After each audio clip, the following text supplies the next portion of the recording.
Hi there. Today we have the Weaver T series. This is the T36. Comes in a very basic cardboard box.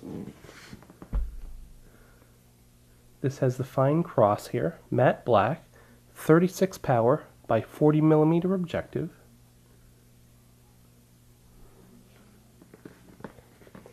It's model 849970. Includes the sunshade, and it has an adjustable objective. I paid $420, including shipping from B&H Photo. I really like what they did inside of the box. It all has been padded in foam. The whole thing is nicely padded. I've already looked at this, but this is what an unboxing would be like.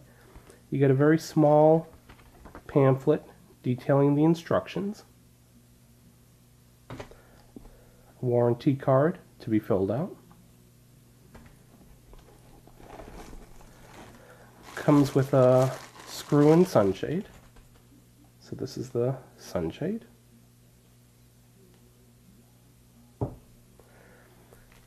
Surprisingly, it came with these two little turrets. You can adjust the turrets. I'll show you those a little bit later in detail. And finally, the scope itself. But I do really like the foam they used. Some scopes just come with little styrofoam end caps to hold it inside the box, but that was completely encased in styrofoam.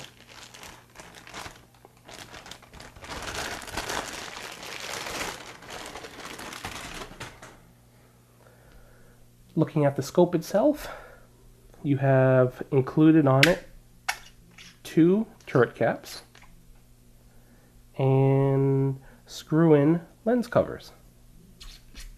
So you have one on the eyepiece and one on the objective. Okay, let's actually dive into this and look at some of the details in a close-up form. Here's a close-up look at the scope, starting at the eyepiece. This whole eyepiece is adjustable for diopter correction, and it has a lock ring, so once you adjust it, lock the ring, and it no longer moves, which is a nice feature, especially since the rear is where you have your screw-in lens cap.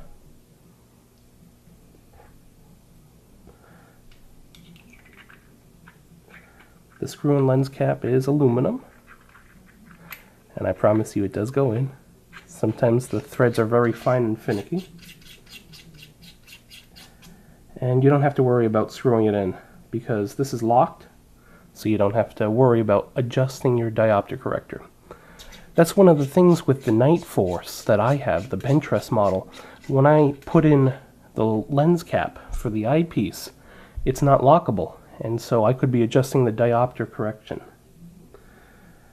Going over, you have the Weaver logo, and you have elevation and windage turrets. They're capped. Caps screw down against a rubber washer. This is the turret for elevation. This is 1/8 minute of angle adjustments.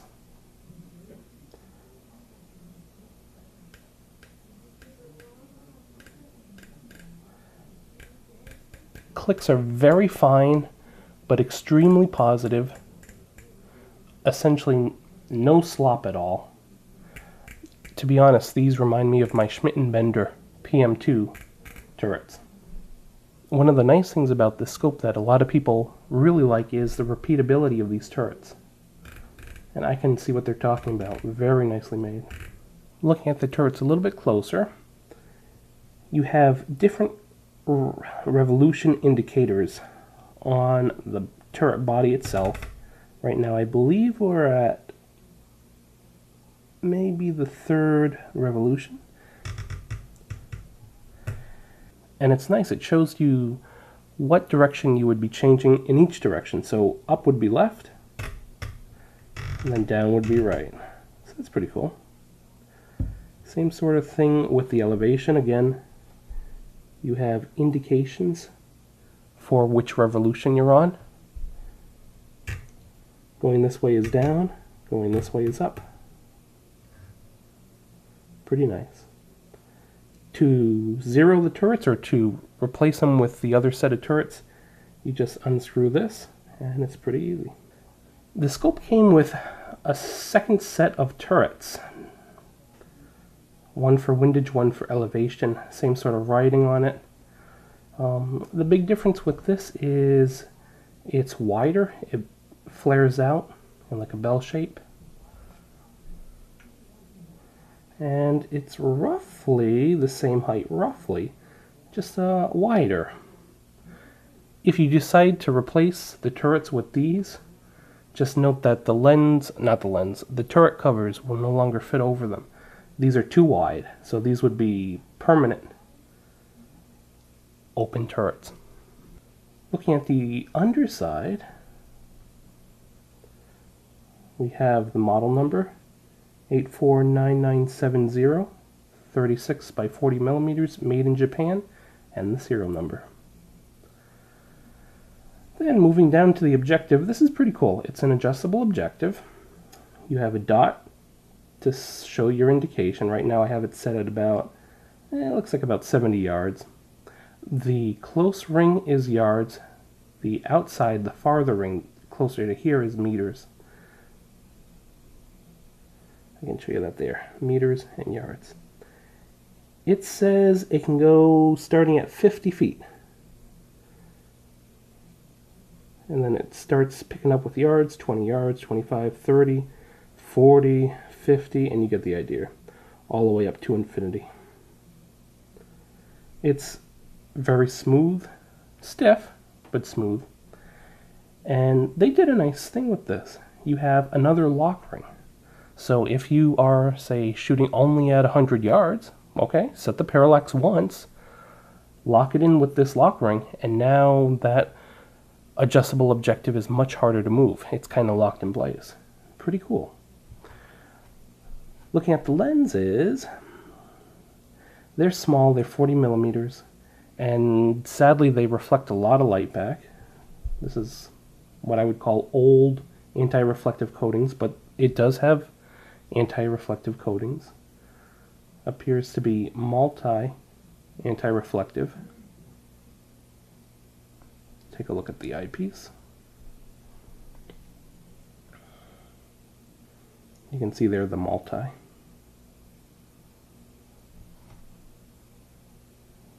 You get a lot of reflected light.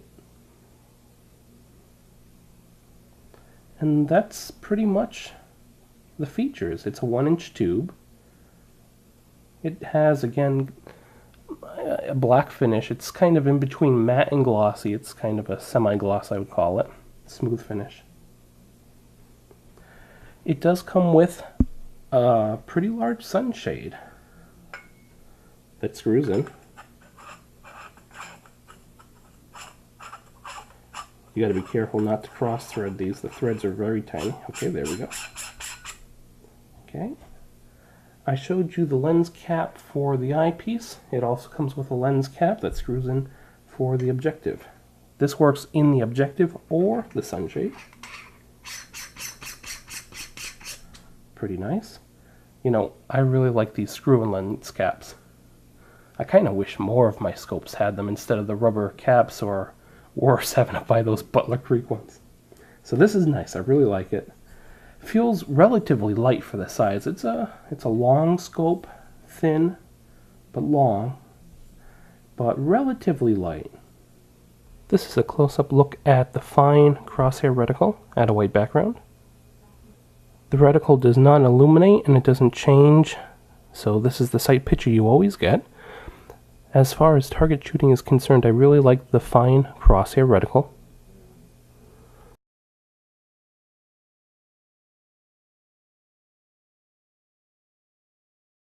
We're looking through the Weaver T36. Parallax is properly adjusted. This is a white thatch fencing. It's about 70-75 yards away. A little bit of green plants.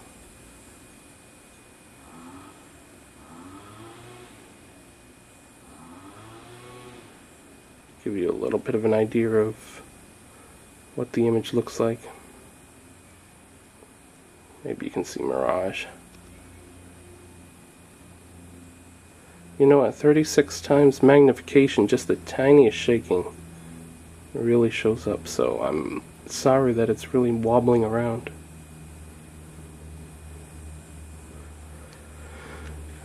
I'm carefully holding the scope in the mount. If I just move it a little bit up or a little bit down, you can see there's blackening.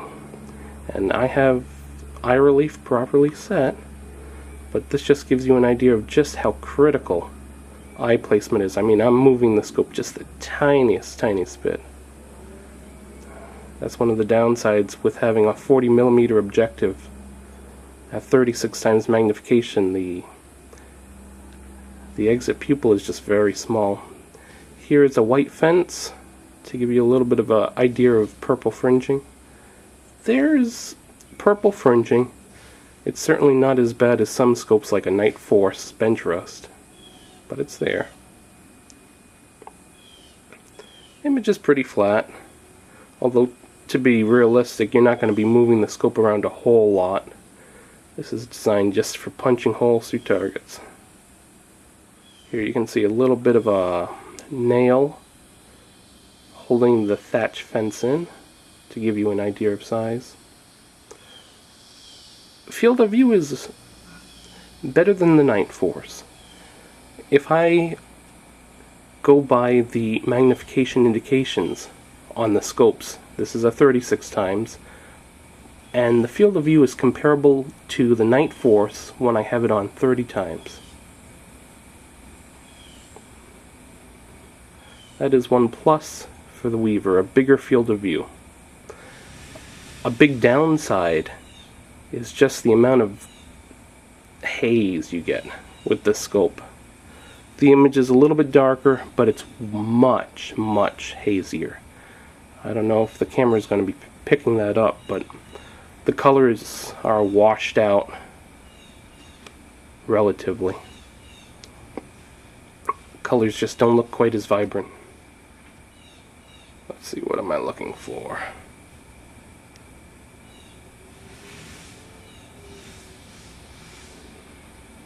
You know, looking through the viewfinder of this camera, it doesn't look that bad. But when I look through the scope, it's poor. And especially when you get into situations that have glare, it's almost unusable at that point. It's just so hazy. The image is so washed out.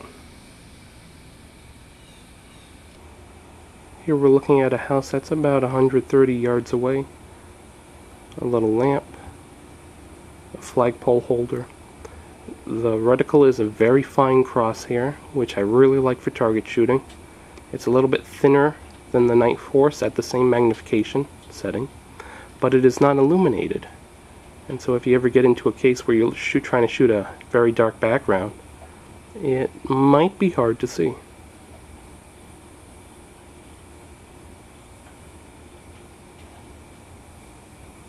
It all depends on how dark it actually is compared to the ambient light. If you look outside of the scope, you can see how bright the camera is picking up the natural light. So this gives you a little bit of an idea of how much dimmer the scope is compared to ambient lighting. It's later in the day right now, and there is a fair amount of glare. I have the sunshade on the scope, and this gives you an idea of the amount of glare you get from it. As I look through the viewfinder of this camcorder, it actually doesn't look bad. But for whatever reason, when I look through it with my eye, it's very bad.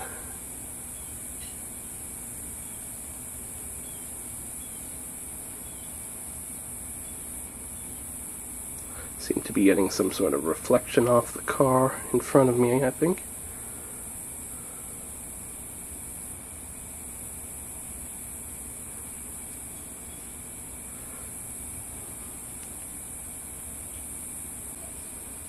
Just as a comparison, I took the sunshade off to give you an idea of the glare. That is all glare.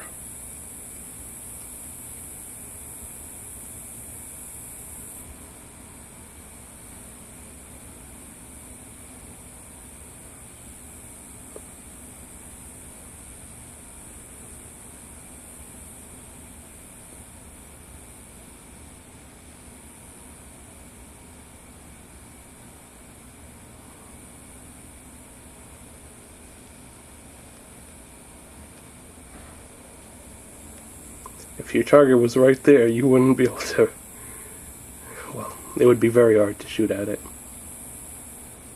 More glare, more glare.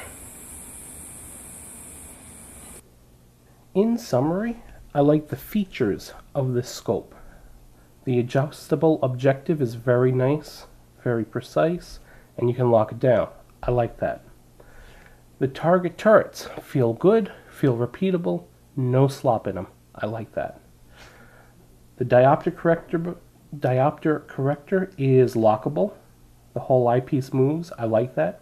One thing I didn't mention is it's a very slow diopter corrector. You have to go through many turns to really see much of a difference. I kind of prefer the fast focus. I feel like I can get a better value for diopter corrector. The slow ones, it's very vague. It's like, okay, is it this rotation? Is it that rotation? And it's a very basic scope, but I like the features. You have a lot of distance to mount the scope. It's a 1-inch tube, and you got a lot of real estate to mount this.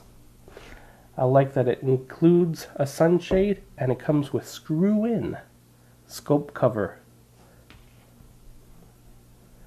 I really like the scope covers that screw in. I wish more of my scopes had them. So I like the features. I like the price. It's reasonable compared to the other offerings. The loopholes are around $1,000. The Night Force starts around $1,400. The Marches start around $1,800. You know, relatively this is cheap. And I was hoping that being a fixed magnification scope, it would have still relatively good optics. You lose out on the features. You don't get a variable magnification. But as a trade-off, sometimes you get better optics.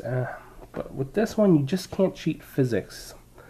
The 40mm objective combined with a 36 times magnification produces a exit pupil that's small. You get a fair amount of field of view, but to me the object, the image, is very hazy at times. Sometimes not as hazy, but there were some times that it was very painful to try and find a target. Very painful to look at the scope for any amount of time, and that's a deal breaker for me. I love the features. I like the price. I think the price is reasonable, but the optics just don't match up to my expectations. I do like it was made in Japan.